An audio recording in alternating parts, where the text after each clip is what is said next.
All right, hello Flight Sim community. This is Beetle Beast. We're on the ground here in Naples, Alpha Papa Foxtrot, and we're going to leave out of here and head over to the Dade County Training Facility near Miami. Actually, it's not. It's kind of in the middle of the state. My original plan, well, I guess I can talk about what that original plan was real quick, was to fly all the way over to like the Key Largo area and actually kind of overfly Miami, then start the little trek down the Keys. But that was like 100 miles. It said it'd be like 30 minutes. And I was feeling lazy. I did not want to go and make a flight that was quite that long and then have to edit a video that's quite that long. So we're going to do this one. It's significantly closer, 50 miles, just barely across country. And, that'll enable us to fly on over in, a relatively short period of time here. It says 30 minutes there, but it should be less than that. And we'll be kind of going back inland over some swamp for the sake of being over Florida, over the Everglades and the general nastiness that kind of ensues and is all of middle Florida. So there's a road that goes between Miami, between the west coast of Florida and the east coast of Florida. And I do believe that this airport is on it. Honestly, this might be the airport that is next to the notorious alligator Alcatraz. I say notorious. I'm sure somebody else will be like, it's not notorious. But look, I'm sorry if you're putting... I look at most prisons as being kind of notorious, but that's just me. You do you if you want to say it's not. I don't really care about what you want to say. To me, it's kind of a notorious place, especially a prison set up in a swamp, makeshift in Florida. It sounds like an absolutely miserable experience, and yes, I do think that even people that we put in prison should have some level of compassion. And, there's my soapbox for the day. Anyway, that's where I'm headed today. And I'm doing that only because there's not a whole lot more on the western side of the state to make our way down. Like I said, I don't want to just jump over the water. We could have done that. It just would have been a boring flight that went on for far too long. And I don't want to do a flight that takes forever and has nothing to see. At least doing it this way, we'll have some things that maybe we can talk about, as we start flying over the water, over the Everglades. Because, truthfully, and I'm sure there's some folks who are Riddle grads, I think there's an ATP down this way as well, who probably have some opinion as to exactly what the safest thing to do is. I know that we've had some accidents there in the Everglades with light aircraft, and they normally don't turn out very well. I mean, you've got brackish water that is infested with alligators, and light airplanes with very limited survival equipment and a very limited ability to stay above the water. They're not going to float, and while the water isn't incredibly deep, it's muddy and murky enough to cause problems, and just I don't know, it'd be an absolutely terrible place to be. So I know me personally, if I was making any of these flights, I probably wouldn't like any of these flights like this going across Central Florida. I might be hard pressed. I know for a fact I would be getting lots of altitude while I was in an area that I thought I'd make a safe landing, and I would also be making sure that I was probably close to a road, because that's probably going to be your safest bet, as opposed to putting this thing into a swamp, because that's going to be absolutely horrible. So I'm going to take that for what it's worth, and that's what I would try to not be doing. Like I said, we'll probably talk about that a little bit more, especially as we get a little bit further in this direction. Maybe we'll be able to take a peek out and kind of see, what's out there. So we're going to do this landing, and then I'm going to jump over towards the Keys. We'll kind of bypass Miami.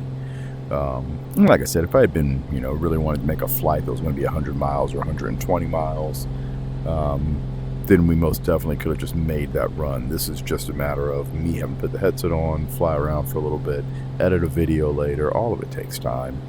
I don't like taking a lot of extra time doing this stuff, because I know that most of you guys, for the most part, probably don't have a ton of interest in watching across country. I'm sure for somebody, maybe it works. Maybe they find it kind of relaxing. Hopefully my voice is soothing. But I got nothing to complain about. I just talk because for that one person who does listen, maybe every once in a while I have something that's worthwhile that'll help you in the game, help you understand how a pilot might be thinking, what we're thinking of in these areas. Because you should always constantly be thinking about, what if something goes wrong? What if you have an engine failure? What kind of stuff do you put in the airplane with you? That's important. I knew a lot of pilots that love to fly around in flip-flops. And I mean, I get it. The odds of something, bad happening while you're zipping around in your Cessna are low. But if they do, are you going to be comfy, in your flip-flops hiking back across the country, across a bunch of fields? How remote's the area that you're going to be flying over? Do you have anything to signal anybody on the ground if you were to go down? Did you have your cell phone? I personally started flying before I had a cell phone. I know that everyone's got one now, and service is significantly better now than it was, say, 25 years ago. There's just no ifs, ands, and buts about it. It's just better. But yeah, for people who are flying, it's like, do you have the ability to get in touch with somebody if you have a problem? Those are things to think about. And to make sure that you have appropriate attire. If it's going to be cold, even if it's going to be 100 degrees in the airplane, when you've got the heater cranked up, if something was to happen, have a jacket, have a coat, have something bright. Don't wear green when you're out flying. There's a reason that the old military jackets, the flight jackets, were green on the outside. It's so people don't see you, hopefully, if you end up in the woods. But they were orange on the other side, so that people could see you when you needed to actually get picked up. So yeah, all things said, if you need gloves, have them. I definitely recommend always having regular shoes on, something that you could get around in and move around. I'm not saying you need to wear hiking boots when you go flying, but at least a pair of tennis shoes could be useful.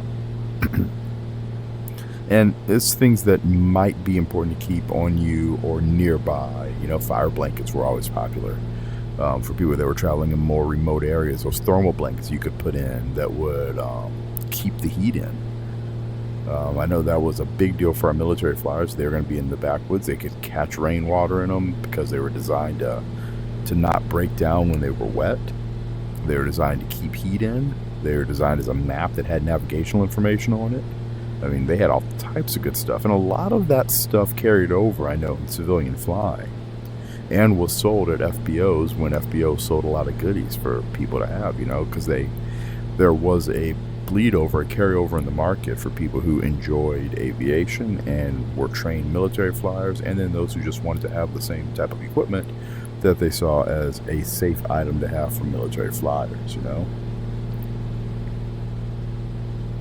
But if you look out right now, there's what looks like a building of some sort up there. Something's cut out that looks man-made in that lake, in that swampy area. I know there's a road over on that side. This one goes very north-south, very straight, but it looks more like a canal. It could be a road. If we actually had a real chart up, you could tell. There's definitely some buildings over in that direction. So, if you were having a problem, if you were having engine trouble right here, let's hope it doesn't happen, because I don't even want to have it happen in the sim right now. But if it does, those would be places. We're within gliding distance of those right now. But I would definitely be, of course, first off, flying over to take a look to see if it's going to be water or a road, and then depending on what it is, make the determination as to, I want to put it down in that or nearby it. Obviously, looks like there's also a bunch of trees. Some of that is, I think, the sim itself and just how it interpreted and interprets the green areas of the game and where it's going to place trees at versus where it's going to have I don't know if it really shows swamp necessarily. I should fly over some actual swampy areas. I know this area gets kind of murky, like I said. But, and one other thing that I guess you could kind of take into account too, because if you've been around a lot of backwoods areas in Florida, in so many ways, the locations, I mean, they can be kind of inhospitable just getting into. Yeah, looks like that one's a road, so I think that would definitely be on my list, which means that it's connected up to right there, and there, and there, so those would be the spots. So, yeah, those all would work. You know, wouldn't feel too bad looking out here and seeing that. But once again, that's also a byproduct of altitude. 5,500 feet, you've got a little bit of gliding distance that just doesn't exist if you're zipping around at 1,200 feet or, you know, even 2,000 feet. And then, of course, part of that has to do with being in a turbocharged, high-performance airplane that can get up here to altitude really quickly. I mean, if you're flying around in a Skyhawk, there's a very good chance that the reason you're not up at altitude is because it takes forever to get there and you didn't want to deal with it. So you didn't want to deal with climbing up to a high altitude. You know, how far underwater the Skyhawk would go if it was to land in something that was kind of swampy, I don't know. Once again, it depends on how deep it is and then just how soggy the bottom is. But I'd imagine it's going to go all the way underwater. You do have the benefit of it being a high wing that you could potentially get up on the wing a little bit.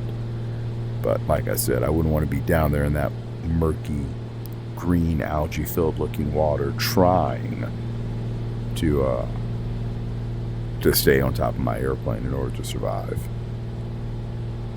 I wouldn't want to be in it at all. So there's just that. Let's see, 23 miles away, 5,500-ish feet. And so we'll need approximately, you know, somewhere between 15, 17 miles to get down.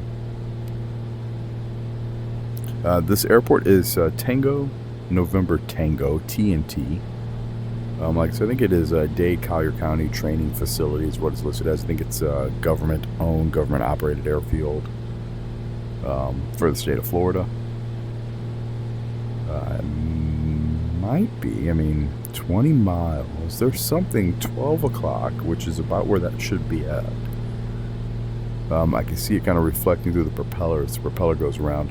That might be about it. I think the runway goes east-west, if memory serves me right. I know I've seen it flying over Florida quite a bit, down on the southern side of Florida, but I've never been there because obviously it's, there's nothing around it. You'll notice when we land. It's a place that should have alligator nets around it, and that's about it because there's nothing there.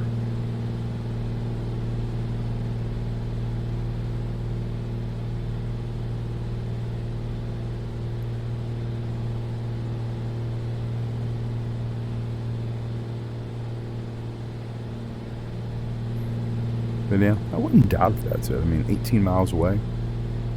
You know, it's not too shabby. The location looks right, and it's a very large runway in the middle of a lot of green.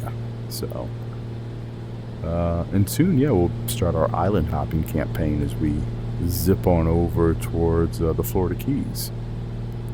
And that will be, like I said, I'm almost 100% certain that will start up on the next lesson on the next video, because that should put us, like I said, this one here, it was about 120 miles. I mean, that should put us about 60-ish, 65 to 70 miles, somewhere around there, away from the Florida Keys, the northern edge of it. And it'll get us a chance to kind of see a wee bit of Miami on the way down. I haven't spent a lot of time in Miami recently. Used to spend some time there when I was young. When I flew for the airlines, there was a hotel. They're still there. It's called the Sherry Frontenac. It's a hotel that caters to airline pilots. And they had really, really affordable rates with a hotel that was right on the beach. I think it's on Miami Beach. It's not South Beach. But yeah, a hotel right on Miami Beach. It backs up to the property. I mean, you walk out of the back of the hotel, you walk past the pool, open up the little latch, and you were on the beach. But you had to be crew for either airlines or I think even some 135s were able to get in there. But it was a pilot hotel. Awesome place. Just a really awesome place. In some ways, you'd walk in there and it felt like you'd step back to the 1960s airline flying. I mean, it was just kind of cool. It had a vibe to it. And we went there for a vacation with some friends years ago, back when I was still flying for the airlines. And yeah, really dug it. So, highly recommend. And based on what I'm seeing right there in front of us, massive runway right in the middle of nothingness, I'm almost 100% certain now that that is the airport that I was looking at earlier. So we'll start on down. It's nice and smooth. We'll let the airplane accelerate. I'm going to plan. We're going to transverse from north to south, right over midfield. We'll see if we can see a windsock when we get down there. Winds were calm back here. I could pull up the frequency, but I don't feel like opening it. Opening up the EFB right now, so we'll just plan to zip right over midfield, straight ahead, not at a 45, and look out, see if we see a windsock, determine which runway we're going to land on. We'll make either left-hand traffic for the runway going west or right-hand traffic for the runway going to the east. And my only complaint would be if I have to go back to the west, I'm going to be staring into that sun, which is going to make landing probably a pain in the butt. I guess we've got the shades. Maybe we'll put those down. But yeah, take a look though, because right now this is actually kind of a little later in the day. So my last flight that we did into Naples was in the morning, bright and early, right at sunrise, which was really awesome. Right now we're doing this just before sunset, but the detail here, this is phenomenal. So you may not be able to tell as clearly as I can, but you can see the smudges on the radar.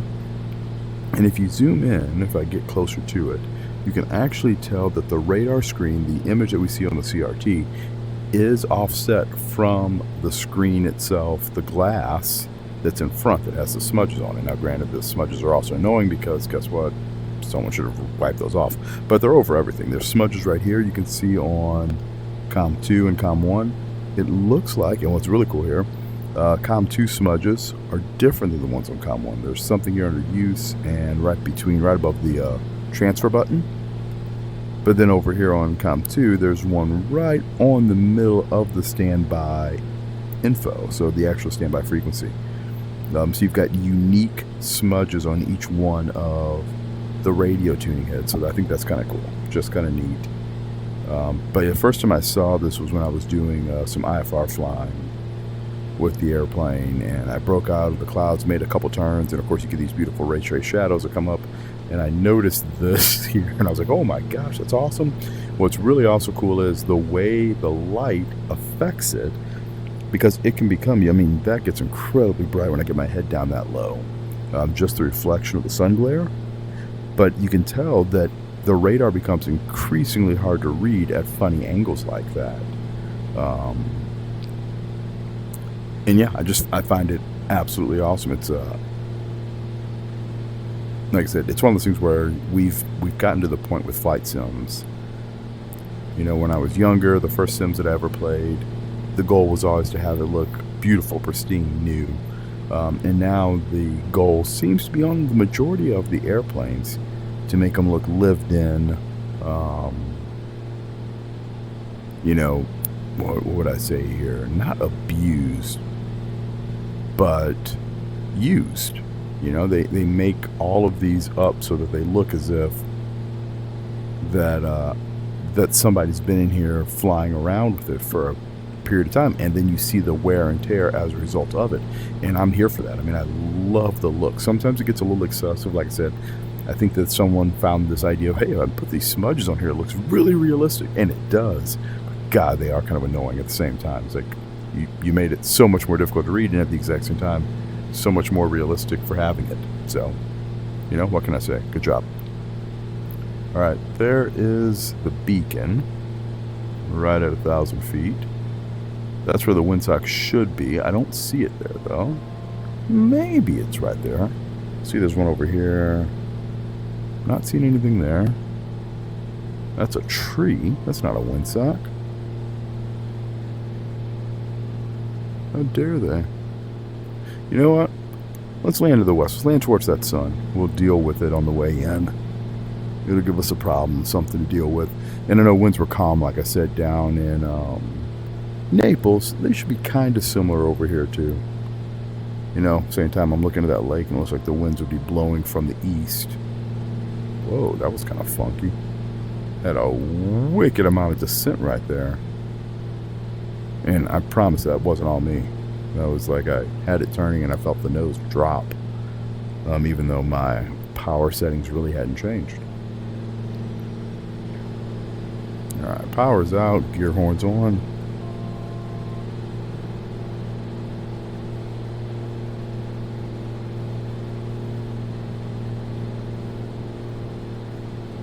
Below gear speed.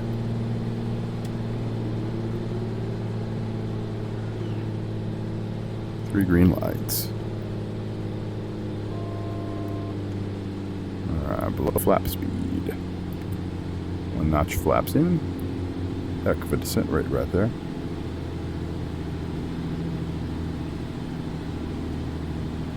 Well, let's see. I'll probably never get this down before we die. Oh, yeah, it's way too high. That's never going to work anyway.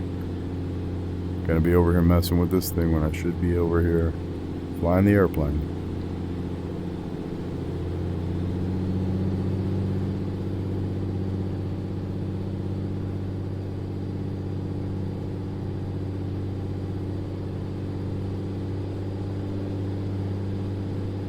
Overshot it.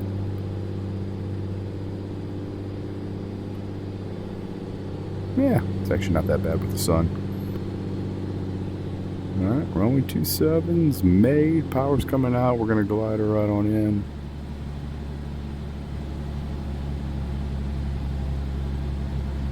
Oh, yeah, see? Tailwind. See how she lands to the tailwind. Real airplanes, you can really feel it. I doubt I'll feel it. There's normally a little bit of funkiness with the elevator effectiveness. Really nothing in this because, well, it's a video game and winds don't affect it nearly as much as they do in the real deal. Alright, flaps are up. That's where I want to park. We'll get over there eventually. But that does take it for this leg of the journey. So thank you all for watching. We'll be picking it up on our next leg over to the Keys out of the Dade training facility here. So once again, happy simming. Thanks for watching, and tune in next time for our welcome to the Florida Keys. Looking forward to that.